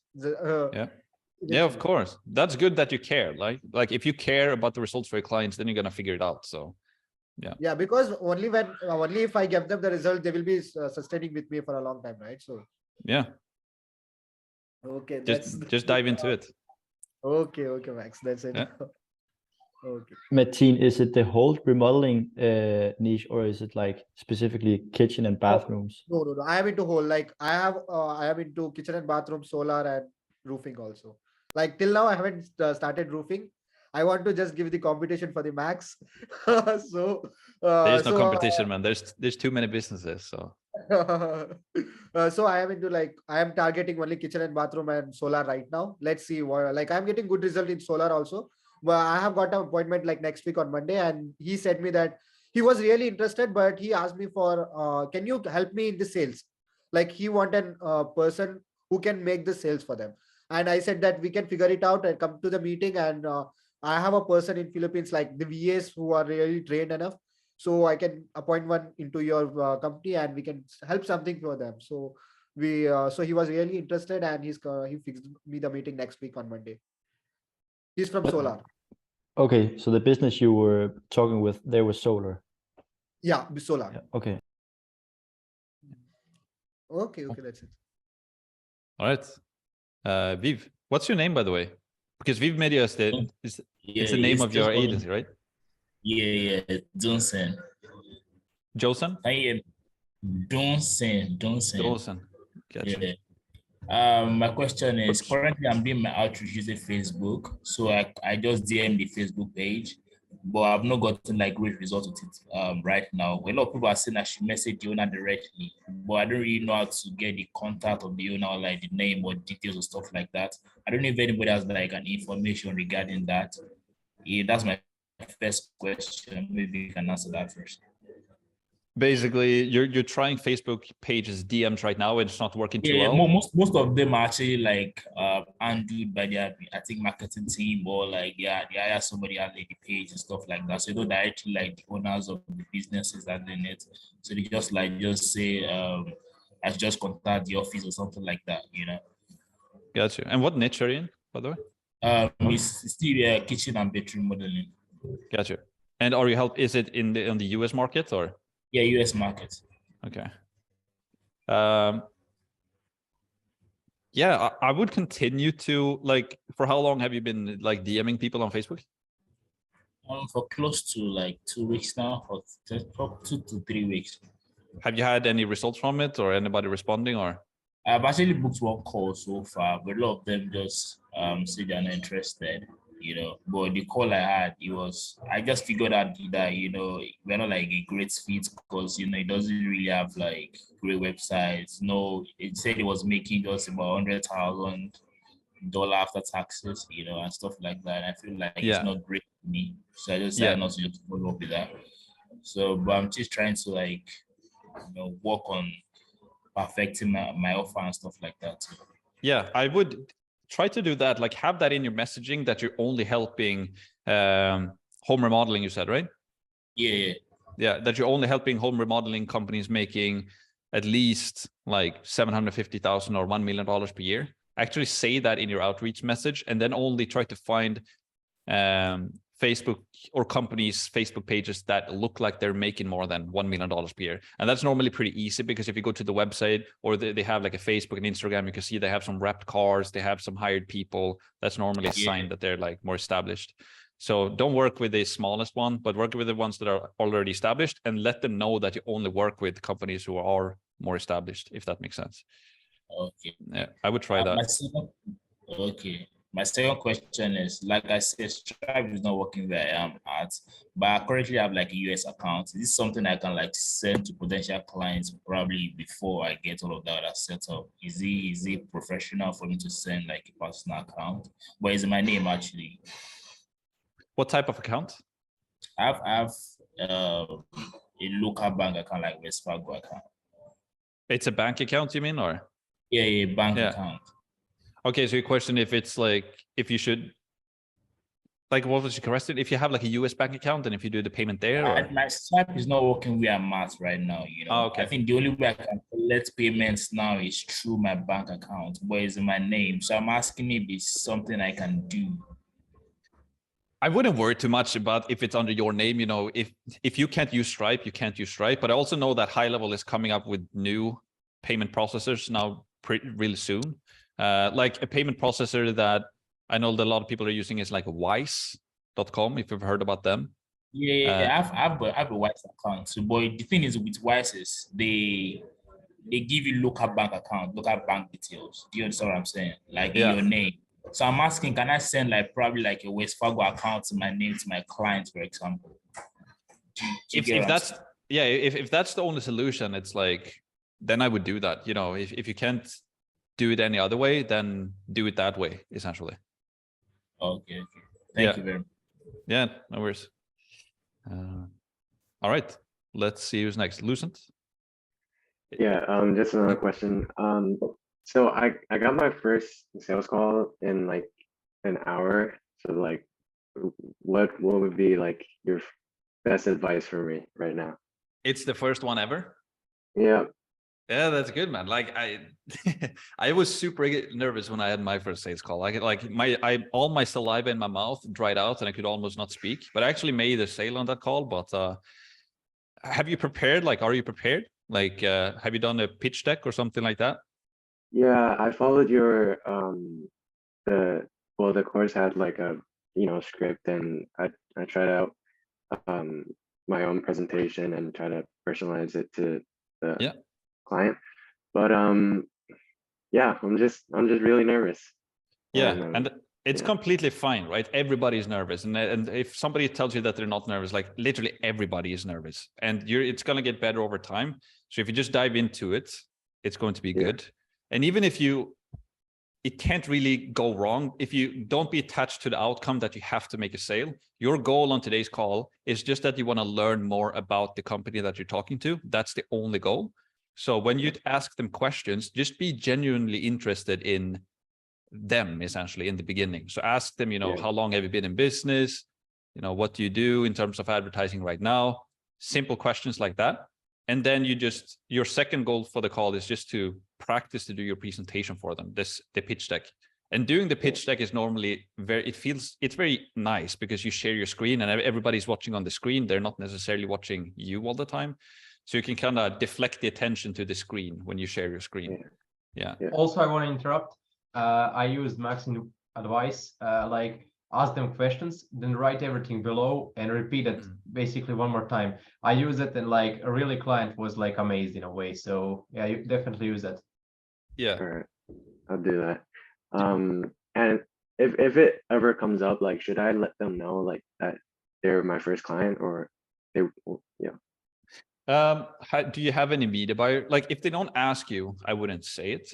But if they ask you, like, do you have any other clients right now? And if you don't, then obviously you have to tell to them that you don't. But that's why it's really good to leverage a media buyer as well.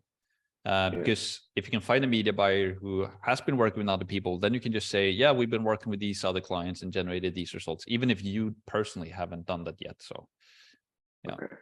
But the only goal today is just to learn more about the industry, learn more about them, be curious about them, and then practice to do your sales presentation.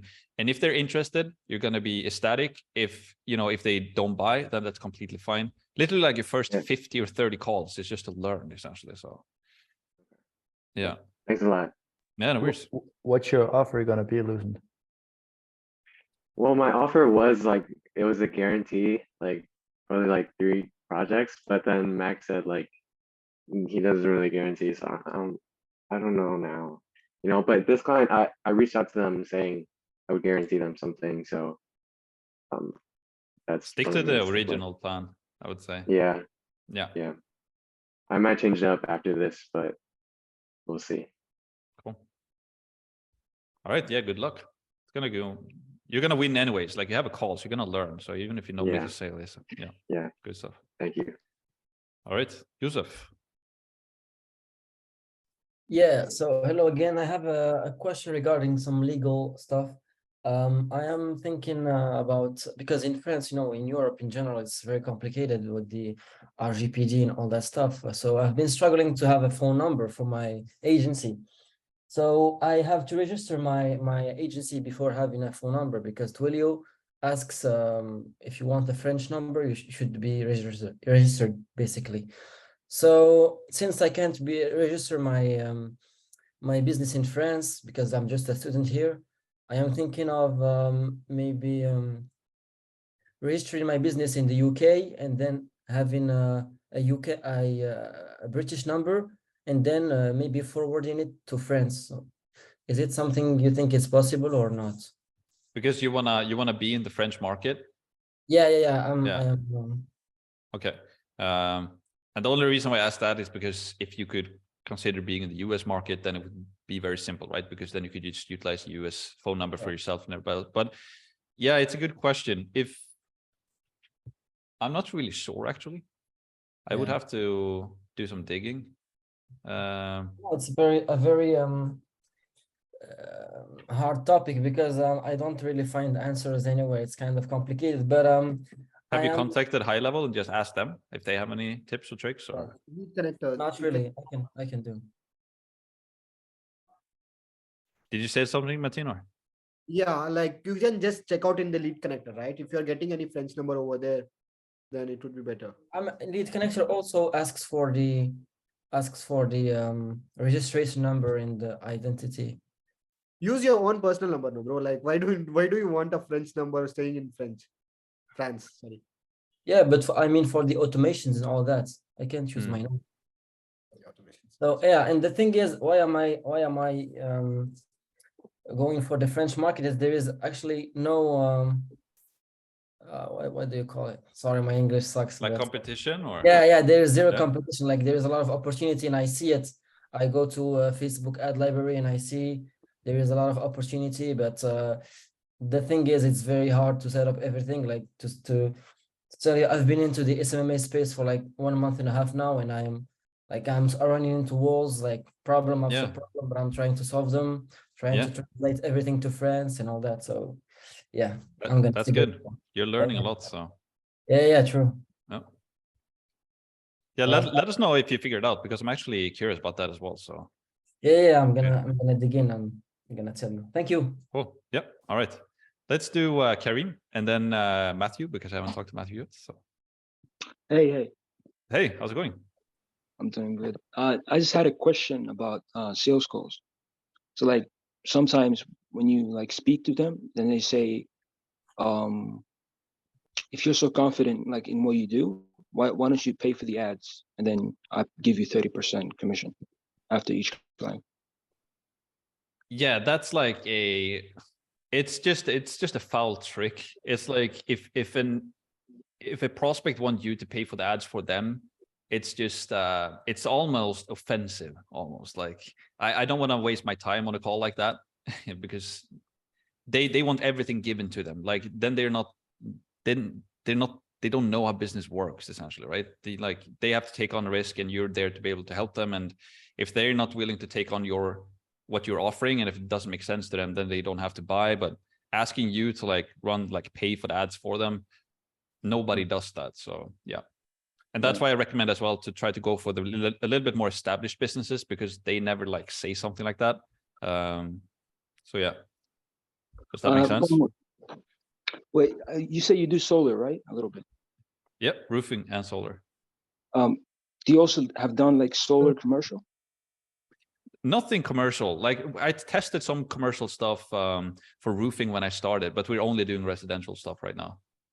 Because like my client only wants commercial, so I wanted to like guarantee him something, but I don't know how much, like, because commercial is like big stuff, so I don't know how much I can guarantee for that. Yeah, like a commercial job can be huge, right? So, and I don't really know how to do a sales process for commercial stuff, because you're not only doing the lead gen, right? Because you're actually trying to get in contact with other business owners and so on and so forth. I think it's a lot of networking when people get commercial jobs, like people know each other. But I'm sure doing paid advertising for commercial stuff works as well. So what I would do is try to find another agency doing, like, helping solo companies with commercial advertising campaigns and just see how they do it. That's what I would do. Like, you can go to the Facebook ads, what's it called? The Facebook where you can see other people's ads. Library. Yeah, ads library, exactly. And you can see if you can like find some, like, search for like solar commercial or something like that. See if you can find anything. That's what I would do. See if you can find ads, and then you can see like their landing page, how it works. Find the company as well. Just do some digging that route. Okay. Yeah. Thank you very much. No worries. All right, Matthew. Let's go. What's happening, Max? How are you, bud? It is good. Nice to see you. I remember your video as well. How Nice are to you, by the way? speak with you. Yeah, not too bad, not too bad. You're from Ireland, or? Yeah, from Dublin, bud. Yeah. Yeah, cool. Awesome. You can tell, yeah. Yeah. I have an Irish Terrier. My dog is from Ireland, so nice, whatever. nice. Yeah. I feel like everybody know the Irish accent from Dublin, from like Conor McGregor. McGregor. Yeah. Yeah, cool. No. Yeah, so my question is, I have a couple of questions. I have some clients in the bathroom renovation space. I also have some e-com clients as well, but this is relating to the more lead gen. And now these clients, what we're doing for them, we're just doing on Facebook lead form, and then like Zapier automations and stuff like that. And like some of them are on a pay per close job basis as well, which has worked fine. But my kind of question is, what are the main benefits then to push them onto high level? Like, and how do I kind of justify that, you know? What do you like? So it's a Facebook to a Facebook lead form and Zapier. Like, what do they use right now? Like, where do you push it? Yeah, so we do the kind of funnel is Facebook lead form to Zapier. Then the sales process is they'll call the leads, and there's no appointments or whatever. But that's the way that these individual businesses work. They're not huge businesses, but they like their bathroom renovations. They start at like 5K, 6K, 10K, 15K, whatever it may be. So we get a cut of every sale that they make, which is quite profitable for us because it's quite handy. The leads are coming in at like €7 per lead, but like, I want to move on to obviously push going forward and being able to scale, just bring everybody onto high level. But I'm kind of I'm new to high level, so I'm kind of wondering like, what are the main key benefits of actually using high level? Obviously the automations and stuff like that, but something else you can fill me in on. Yeah. And just to confirm as well, like when they come from the lead form now, do they just get into like a Google Sheet or something like that? Yeah, they go into a Google Sheet. Yeah, so like you can sell them multiple different benefits. Obviously, the automations that you said, you can also help them to not only get the leads, but book appointments. You can also help them with the reputation management, so they can actually connect their Google My Business to high level. And then you can help them to do reputation management, basically help them get more Google reviews, essentially. So as they generate the lead or booked appointment or a close, you can automatically send links out to those people asking for Google review. So that's huge. Like, we helped our clients to get like hundreds of Google reviews. Also, you have like the web chat widget that they can place on the website, so people can start like conversations there. And also the conversations tab in high level is huge as well. So they can communicate with the homeowner from one place. So if they get a Facebook message or an Instagram message or an email or text or a Google My Business review or Google My Business message, all of these messages get into one place. So if they have like an office manager and an appointment setter, they can just sit and respond to everything from one place. So that's also very big. And they get a CRM system, a ton of stuff that help. It's built for local businesses, high level, so it helps them tremendously. Yeah. Yeah, cool. And with the automations, what are the kind of best automations you would? I know you have some in the snapshot that you shared. One thing I've noticed is that you have in one of your, I think it was, I'm not sure if it's in the course or one of your YouTube videos. One of the automations just goes, it seems to go on forever, like you were saying. But like my kind of thing is, what if they, like, what way does it work if that client rings and books in? With the way my client does, they ring and they book in a quotation, then somebody actually goes out and views their bathroom and gives them a quote there on the spot. So what way does it work if that automation does they have to manually go in then and go, okay, stop this automation for this client, they've booked in? Yeah, great question. Do you have like experience in the niche yourself? Because you seem to know about the niche, or have you been running the advertising for a long time, so you kind of know about these potential problems? I'm just curious. Yeah, well, I run the ads for these myself. I have a media buyer as well. Cool. I run the ads for the local businesses myself, because it's not that hard. Like, but yeah. So that's Yeah, no, just good question. So like the longer automation is like what we call like a nurture campaign. So that is just something you can just like an email per week or something like that, just to kind of stay in front of the homeowner. But then there's a thing called death by automation, right? So you don't want to send too many automated stuff, because it's, that problem can arise that the homeowner responds, no, thank you. And then you just keep on hammering them. Yeah. So basically what we do is that as soon as we generate the lead, we send them, like we have an automation for, 5 to 7 messages or something like that. And if somebody responds that they're not interested, it's very simple inside of high level just to like click an X to remove them from the automation. So it's like that automation. And then we'll also have a booked appointment. So if you utilize the high level calendar and you help your clients get booked appointments, it's like a verification automation there that just follow ups before the appointment and stuff like that. So it's pretty simple. Would you? I wanted to ask you a quick question about automations. What's the best time when the lead, like you say the first text, saying hi, whatever? What's the best time to wait to do that, like a follow up, like 1 day or like something like 1 hour or 2 for you? You mean like following up in like how big of a gap between the messages, you mean? Yeah, like if you say like hi in the first text within 5 minutes of opting in, what's the best time like to make that second follow-up? Because sometimes I wait a day, but maybe that's too much and I'm doing things wrong. How was the time for you? Yeah, I'm sure different in different, like in general, we do like a day or 2 in between for the first couple of days, and then we can spread it out a bit more. But it's more important that the business actually calls them. So we normally tell them more that, hey, make sure that you call the leads, and then the automation, it's not going to fix all of their problems. They still have to like call the people essentially. Yeah, and just on that, Max, before I jump off, when you sign, like, I don't know, you've obviously a lot of experience with different clients.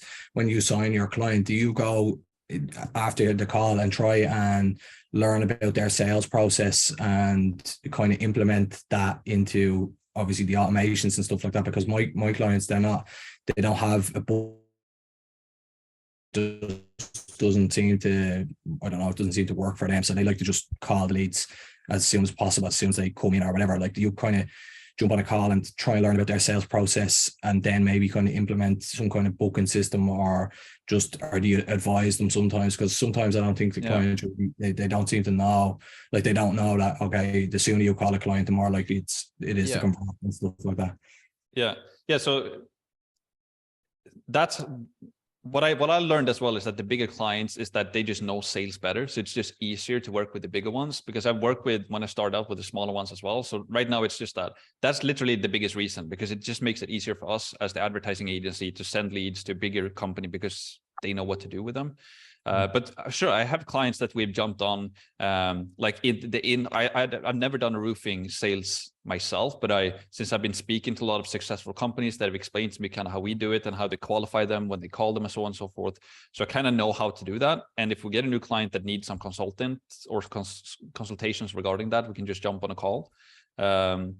but no, and also the people who don't have self-booked automations, and the ones that do and the ones that don't, most of them do want to have it once they test it, but some of our clients don't want to use it because they're so used to just calling them.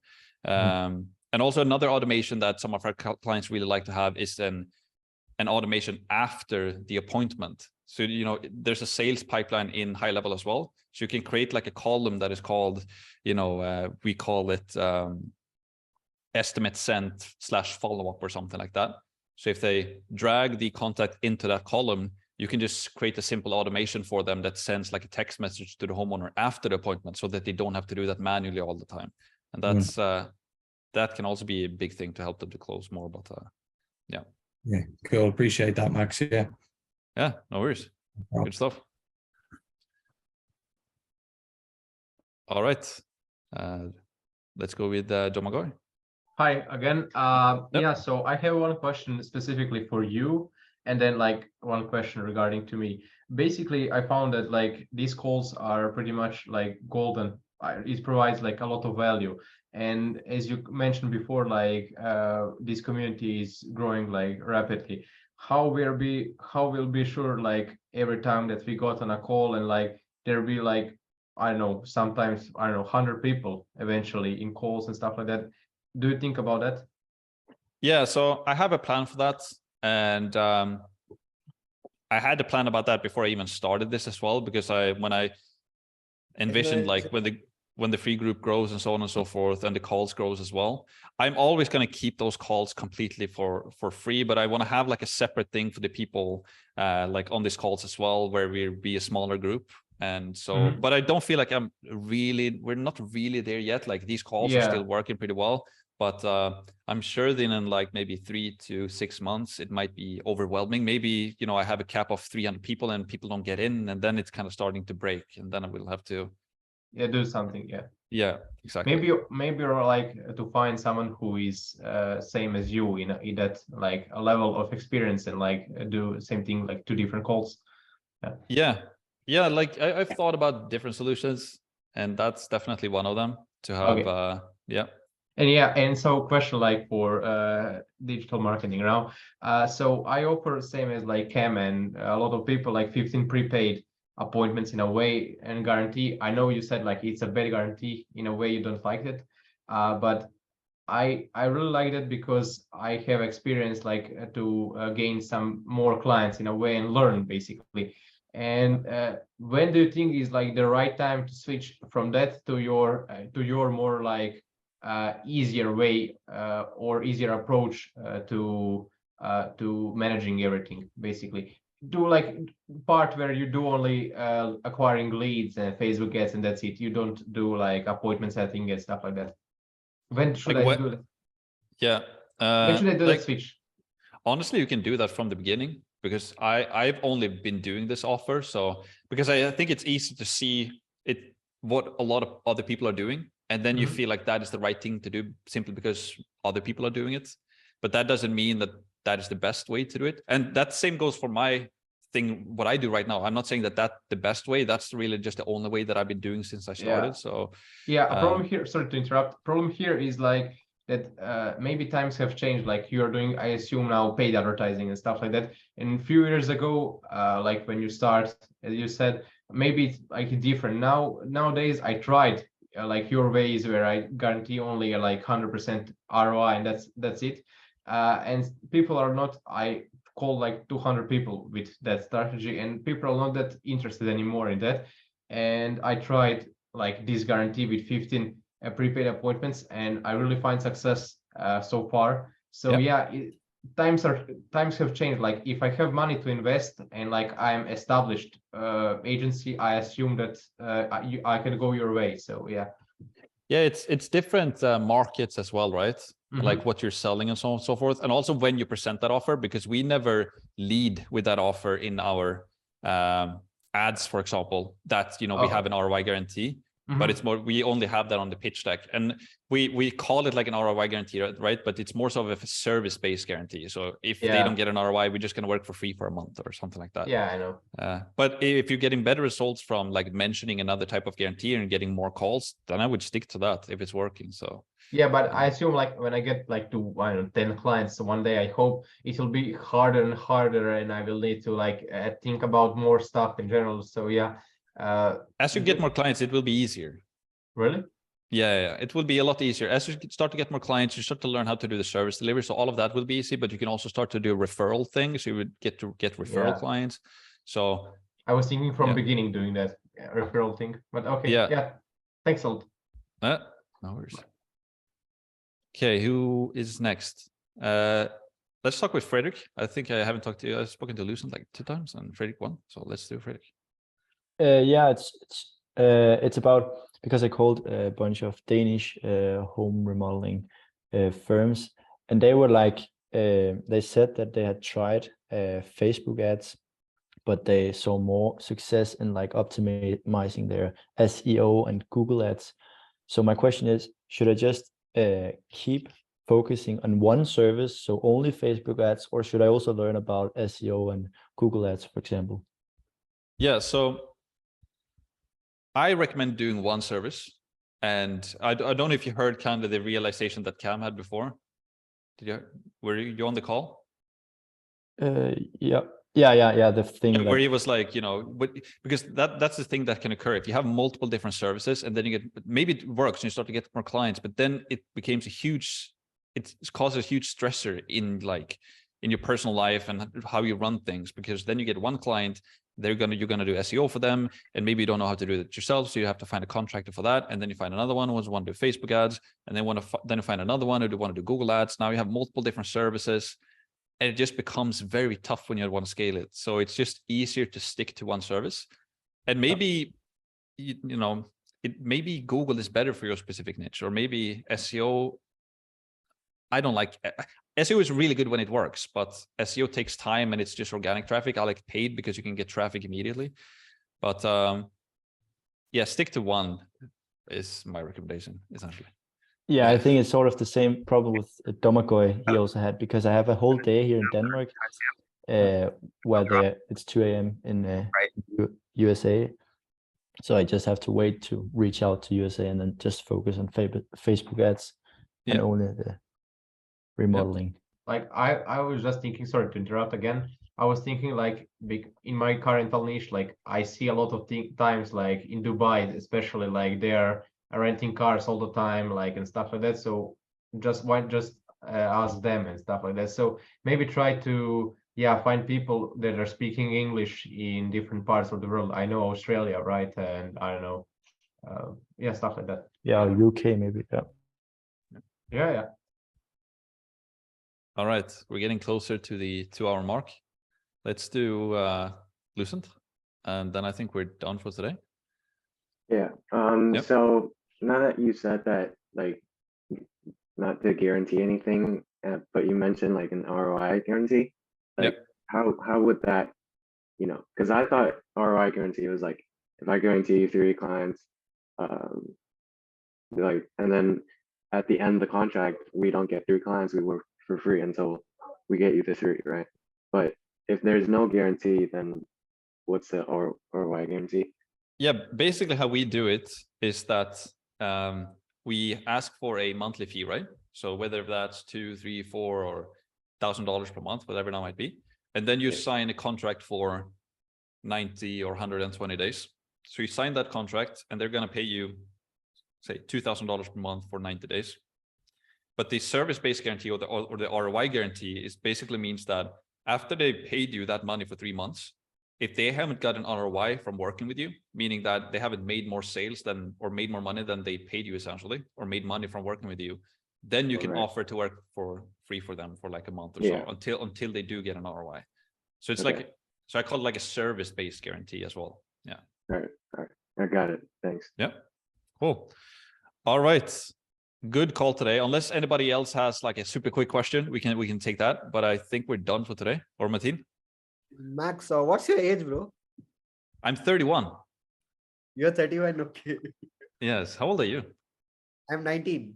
Yeah, that's awesome, man. You're starting so early. There's a ton of young people here. That's really, really cool.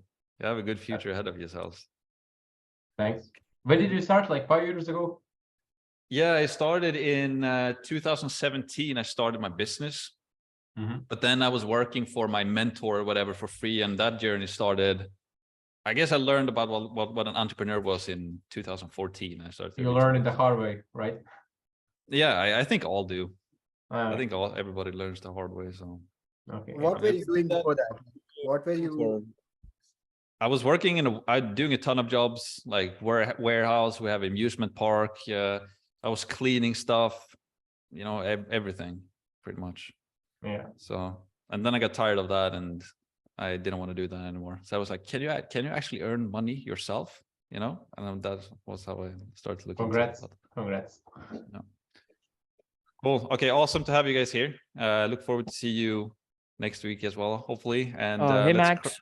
Let's crush it this week. Yeah. By the way, just wanted to let you know that this week's promise is that I'll do at least 1,200 cold DMs, or else I'll run a half marathon. Okay, that's good.